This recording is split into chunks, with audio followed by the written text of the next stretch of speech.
Long before cities, long before kingdoms, long before anyone had invented Wi-Fi, WhatsApp or wedding photographers, there lived a tribe. Stone tools, animal skins and caves were their strength. In this tribe lived a beautiful young girl, the beloved daughter of the tribe's king. She was graceful, kind, and the king loved his daughter more than anything. But in that same tribe, there was a handsome young boy, strong, brave, a warrior, a dreamer, and a winner. And then, one evening, as the sun melted behind the mountains, their eyes met. Not for the first time, but this time, something was different. No poetry, no songs, no promises, only silence. That evening the boy sat alone near a heap of dry grass, his heart heavy with one question. How could he tell the king that he loved his daughter? Lost in thought, he kept striking the two stones together again and again.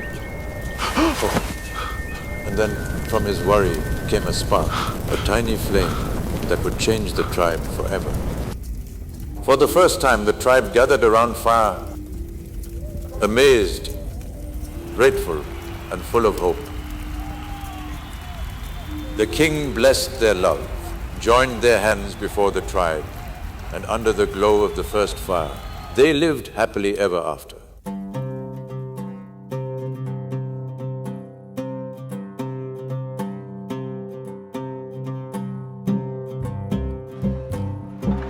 As mighty pyramids rose toward the heavens, destiny bloomed beside the Nile.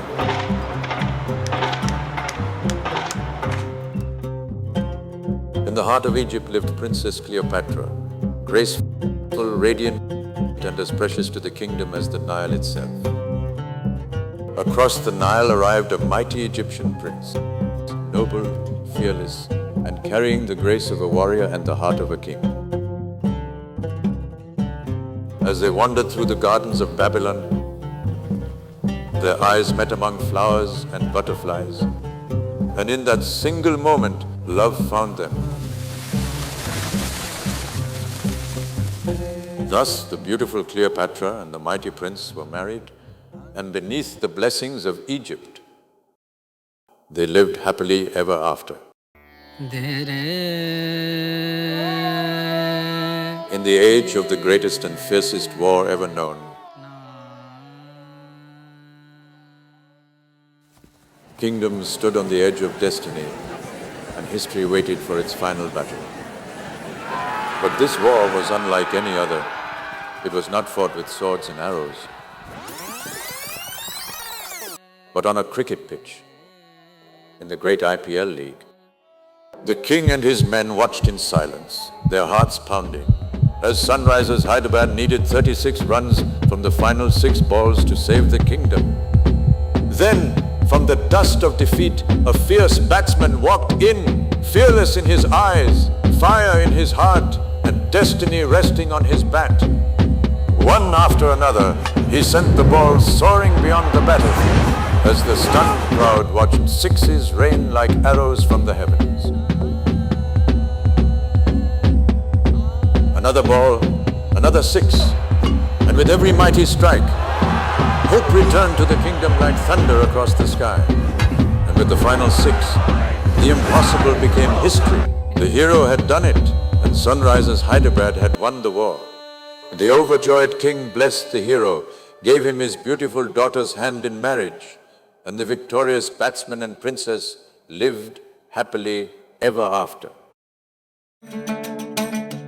In the grand era of mighty forts, marble palaces, and golden courts reflected the power and glory of the empire.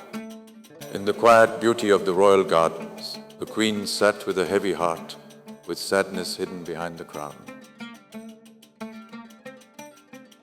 Seeing sorrow in her eyes, the concerned king gently asked, "My queen, what troubles your heart? You do not love me enough." And the king answered, "My queen, all this gold, diamonds, jewels, and the vast kingdom itself are yours. The queen looked toward the setting sun and said, I need something that will last as long as that light in the sky, something that will make our love immortal. And with that wish, the king summoned his architects, and the construction began on a marvelous monument that would one day be known as a wonder of the world, the Taj Mahal.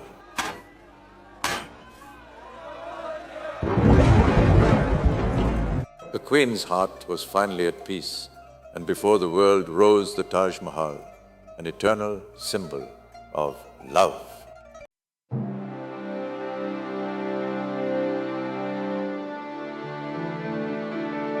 In an age when maps were unfinished, oceans were mysteries. In the royal courts of Spain, a curious king and queen summoned the great sailor Christopher Columbus and entrusted him with a bold mission to find a new sea route to India.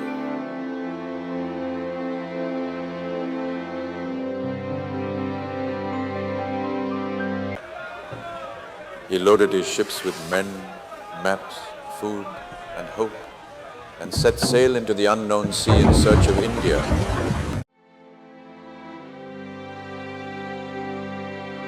Through rough seas and endless days, as waves battered the ships and hope began to fade, Columbus still searched the horizon for India. Hold fast! Columbus proudly declared, At last I have reached India. But the locals looked at him and replied, Far. This is not India.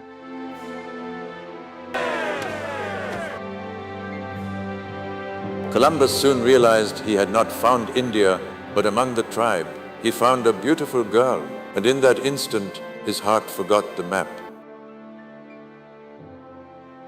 And so Columbus married her, never returned in search of India, and instead discovered a new land of love.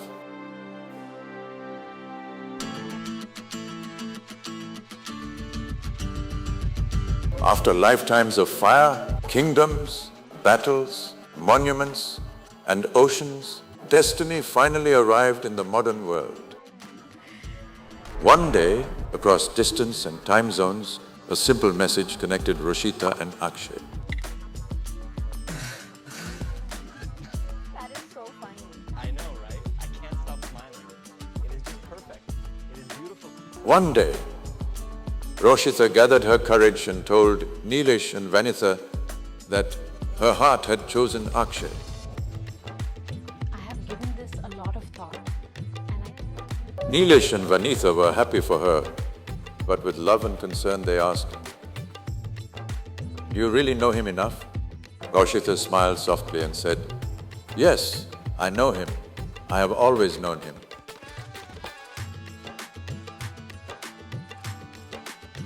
This was not just a marriage. It was a love that had crossed time, distance, and 7 lives. In every story, Roshitha had found Akshay, and Akshay had found Roshitha.